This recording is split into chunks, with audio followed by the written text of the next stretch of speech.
Hello people, welcome back to my channel Sheikh Reviews. In today's video we're going to talk about long-term review of Himalayan, which is a 2 years old. We will directly ask the owner about the experience. He's the owner, he's Srinivas, my friend. Hi. And he's been using this vehicle from past 2 years. So let's ask him how good is this vehicle, what is the service cost, what all he's done, what all modification is done, and what could be better. So if you're new to this channel, do subscribe to the channel, press the bell icon for the latest updates, and let's see what the video is all about.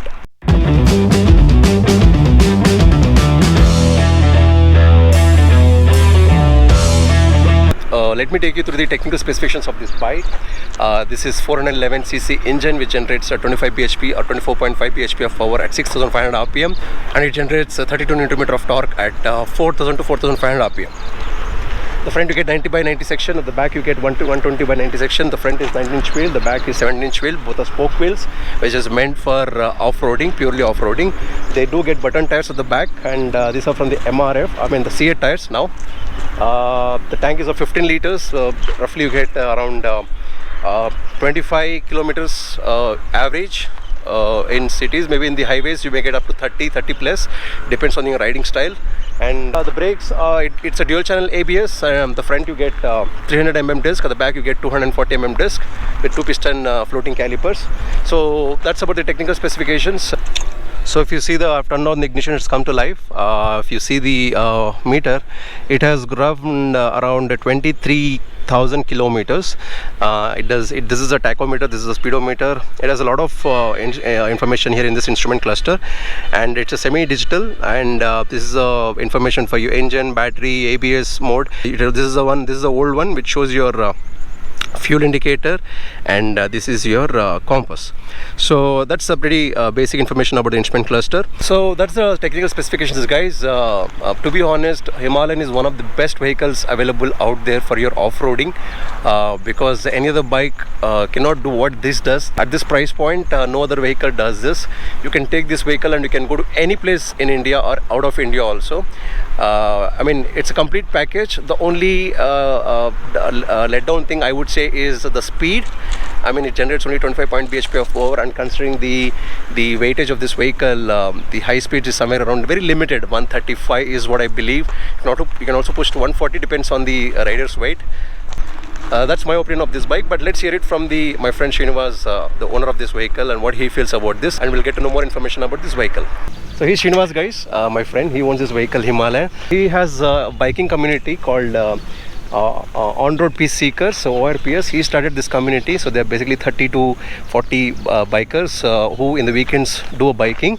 He has started for the serving society and for the cause of societies, for any particular thing. So he started this, so let's support that. We'll talk about the bike now. Welcome Srinivas to my channel Sheikh Reviews. Thanks for getting your vehicle and doing a long-term review with us. So this is the owner, guys, Srinivas. He's from Bengaluru, and he owns this vehicle from past 2 years, and he's run this vehicle almost 23,000 kilometers, and he's gone for long rides, and also he uses this vehicle for city rides. So let's ask him how is this bike all about, the good points about this, not so good points about this, what are the modifications, what is the service cost, and let's see. So, Srinivas, welcome once again. So, let us know, when did you buy this vehicle, Srinivas? 2019 August. Okay. So, from there I've been associated with 2 clubs, and I've been riding all kind of all terrains, normal roads, off-roading, city usage. What is the cost of this price? Including 5 years of insurance, it cost around 2,48,000. 2,48,000. This was 2 years back. Yeah, 2 years. And this is a dual channel ABS. Yes. Switchable one. Yes. Right? So, okay, so this costed him around 2,48,000 rupees on road in Bengaluru, and this is with the 5 years of insurance. And what is the service cost of this? Service cost, it doesn't much cost us. It's affordable, you mean to say? It's affordable. Okay. What about the free services one? I mean, after the free services, how much do you need to pay for this vehicle? I've nearly paid on an average 2,500 to 3,000 kilometers. 3,000 rupees. 3,000 rupees. 3,000 rupees, I feel it's the most still affordable one. I think it's cheap because it's Royal Enfield at the end of the day. So you have your vehicle and you can use however you want. But the service is going to cost you somewhere around 2.5 to 3K. This is excluding any parts. This is just a servicing, right? So that's the servicing part. Did you happen to change any parts in this complete In this journey? 2 years and 23,000 kilometers off terrain, all the terrains. None of the parts have come out or No blown issues out. whatsoever. Everything is stock. What about this pocket changed? No issues? Chain pocket I've changed. It's open. That's quite obvious. So you change pocket. After how Only many one, thousand one, kilometers? 1,000. Okay. So apart from changing change pocket, nothing much has changed, and that's a good thing. I mean, I really like about this. So, what do you think? What are the positive points in this? What do you like in this vehicle? Why did you go for this? So basically, I'm a calm rider and off-roading and cruising. That's Okay. what I prefer. Okay. So I've rode a couple of bikes in the long run. I mean to say long rides. After riding all those bikes, I think this is the best one with the pricing Okay. and the comfortness while riding. Okay. So your And requirement was basically for off-roading and cruising, and in your budget, this was a bike you looked, and this Yes. looks better for you, right? I think it's better. Better, right? Okay. And what about the speed? Do you think this needed a little more speed and a little more power? What do you think? Yeah, in that aspect, we feel we need little more power for this bike. Okay. Otherwise, I'm happy with what this gives with the luggage what I carry. Okay. I carry around 125 liters of luggage, Okay. and I still can hit 135 to 140 is hard to reach, Okay. but 130, 135 is fine. Okay, so that's the feedback from most of the users from the Himalayan. I mean, they need a little more power. I think if Royal Enfield is seeing this video, they need to hear this, because 135 in the highways is not bad, but at the same time not so good also, because if your fellow riders are having super bikes like Triumph or even 390 Adventure, they're going to be zooming in 140 plus, so you'll be behind. So that's one thing. This always lags. That's the thing.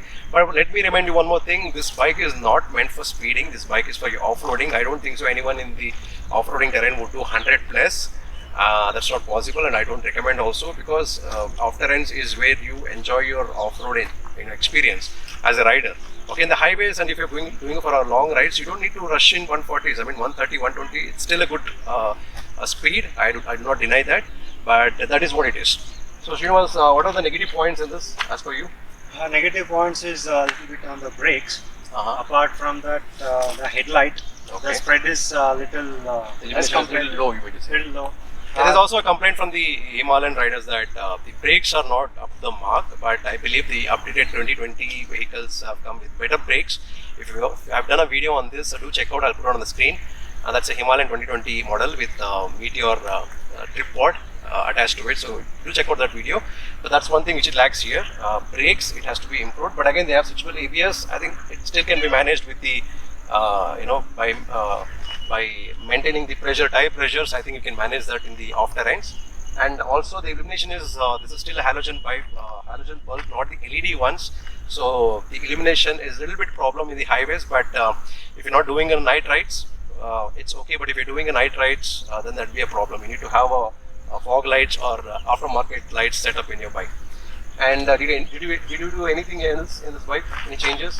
Changes is I've replaced the handle because with my height, the stock handle when you are standing and riding, we have to bend a little bit. Okay. So for that, I've changed this. It's aftermarket handle which cost around 1,200 rupees. Okay.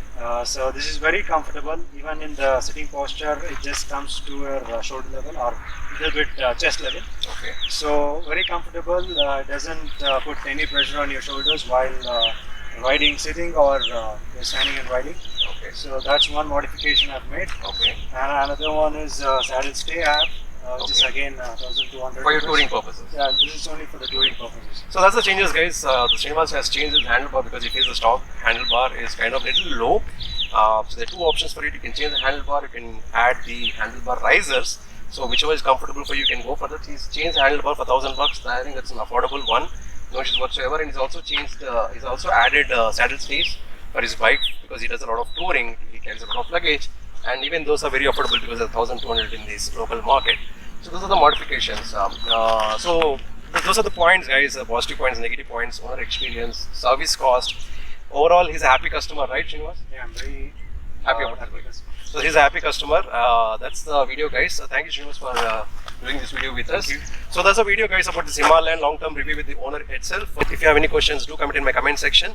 And please subscribe to my channel, press the bell icon for the latest updates on my videos. This is Sheikh, I'm signing off, and I'll see you in my next video. Bye.